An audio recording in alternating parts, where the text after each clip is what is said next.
रोगां विचों रोग अनोखा जिसदा नां है गरीबी। मुश्किल वेले छड़ जांदे ने रिश्तेदार करीबी। असलां नाल जे नेकी करिए नस्लां तक नहीं भुलदे। बद नस्लां नाल जे नेकी करिए पुठियां चालां चलदे। चंगी मंदी सजना कोलू 100 वारी हो जांदी। यार यारां दा गिला नहीं करदे असल प्रीत जिन्हां दी। जिस यारी विच लालच होवे कदे ओ तोड़ न चढ़दी।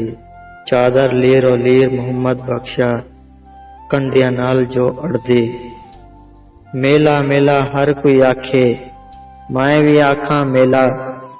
जिस मेले विच मेल ना होवे ओ कहदा जे मेला। जिस दिल अंदर इश्क न रचिया कुत्ते उस थी चंगे। मालिक दे दर राखी कर दे ना सिर भुखे नंगे। खासां दी गल आमा अगे नहीं मुनासिब करनी। मिठी खीर पका मोहम्मद बख्शा कुत्तिया अगे धरनी। सबर करें तो अजर मिलेगा आई खबर किताबों।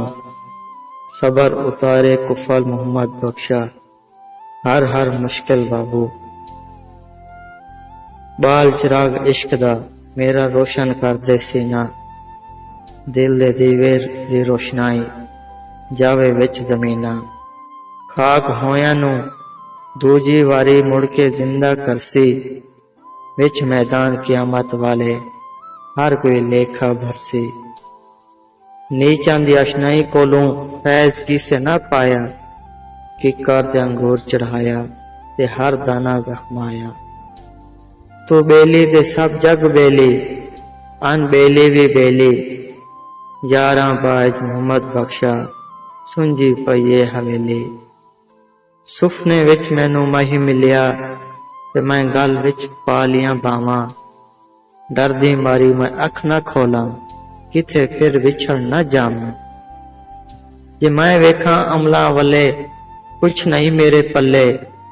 जे मैं वेखां तेरी रहमत वल्ले फिर बल्ले बल्ले।